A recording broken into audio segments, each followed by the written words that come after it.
na Nababo Kabalento. Musta kayo po? My name is Louie. My name is Marco Nanan of We're in Pampanga, where we discover great places for you to check out. For today's vlog, guys, this is not new to us, but it's always a good news to say to you guys na si Kamir ay nandito na po sa San Fernando, Pampanga. So, ang pinaka main branch niya is actually nasa SM Park, sa 3 Park. Now, so yung request po ng mga taga San Fernando, for sure alam nyo to, the longest shawarma in town now available dito sa San Fernando. So samahan nyo po kami if you want to know more about this. So tara, let's go!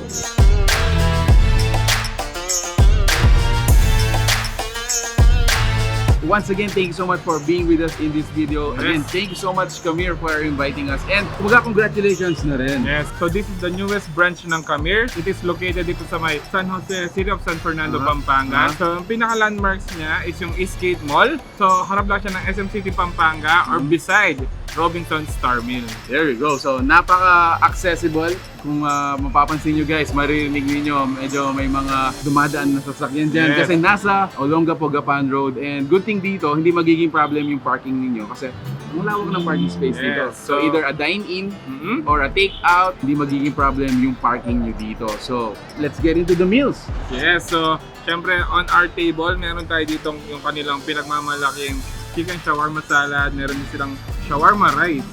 Yan. And of course, kung saan nagsimula lahat guys, this is the shawarma. So right now, they claim to be the longest shawarma. I mean, look at that. Siyempre, to prove them, ito yung pinaka-longest. Siyempre, ready tayo dyan. Measure it, brother. So, we will measure it kung ito nga yung longest as of now na shawarma dito sa Pampanga. So, makikita natin. Wow. So basically nasa 30 centimeter. 30 centimeters. So which is 12 inches, 1 foot. 1 foot, guys. Again, this is the longest shawarma you'll ever eat. Approximately, ano siya, around half kilograms. Yes, so imagine. It has pure beef or pure chicken. Kung yun yung orderin mo, it has fries. Meron din siyang secret herbs and spices. So which is yun yung titikman natin. So available din dito yung kanilang mga potato fries, which is available for you to, you know, add on if nabitin ka pa dun sa half kilogram. Grabe. So sa mga sizes ng mga shawarma nila, so meron silang 6 inches, which is yung junior shawarma. Meron din tayong 8 inches, which is yung Prince Kamir, and syempre yung King, which is yung 12 inches. Look at this, guys. Let's compare it. Oh!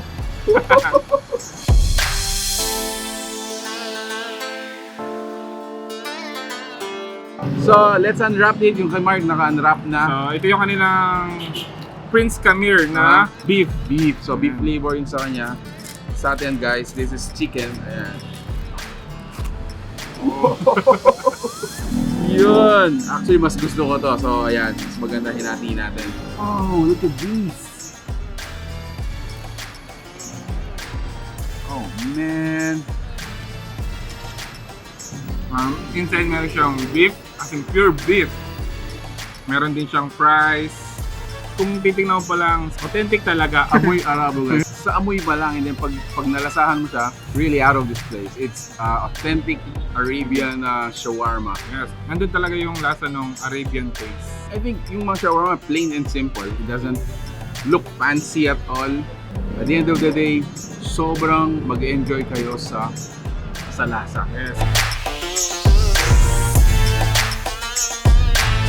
So when you dine here, ayan, meron tayong mga extra spicy if you want, if you prefer to.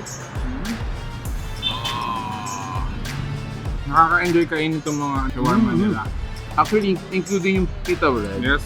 It's not dry. Para sa akin ito yung mga gusto ko eh. Medyo soft. Yeah. Hindi siya masyadong flaky. Hindi siya magiging contrast dun sa pinaka-texture ng mga pagkain na, yung mga ingredients ng shawarma natin.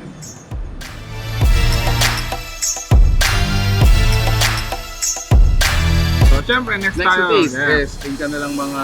So, kanilang shawarma salad and yung kanilang shawarma rice. Ooh, so I'm gonna go for the shawarma salad. Yes. At the end of the day, no, some people are still, you know, weight conscious, calorie conscious. This is lesser guilt. Meron tayo ditong mga meat and spices na talaga namang it will add up to the mga curbside natin. But this is vegetable based. So, lesser guilt. So kung ikaw naman hindi inaalala yung weight mo, pwede sa'yo yung mga nila, shawarma rice. So I think this is a mix. So meron tayong chicken and beef shawarma dito. So, the same chicken nung nasa shawarma natin, this time it has no kumbaga pinaka-wrap. And then pinaka-base natin dito is of course vegetables. Yung rice nila, ang sarap. Tamang-tama yung mga shawarma nila. Pag minix mo siya sa rice.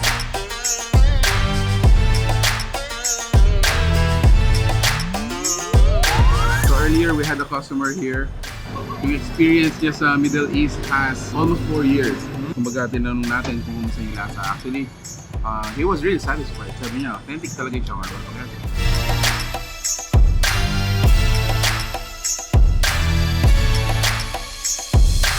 So, there you have it guys. Again, Mark, kumusta yung experience mo? So experience-wise and taste-wise, so I'm satisfied. At the same time, nasarapan na ako dun sa mga authentic shawarma and yung rice nila. So ako naman sabi ko nga, this is not our first time to feature them. Last time that they went to our house and pinadala sa atin itong longest shawarma in town, sobrang nag-enjoy po yung family namin. And again, yung mga naghahanap ng Kamir dito sa San Fernando, available na po siya dito. And watch out for the other upcoming branches very near you. So make sure to check out their fan page para lagi po tayong updated. So this is another option for you to find out kung ito nga ba yung pinaka-authentic na shawarma and the longest shawarma para sa inyo.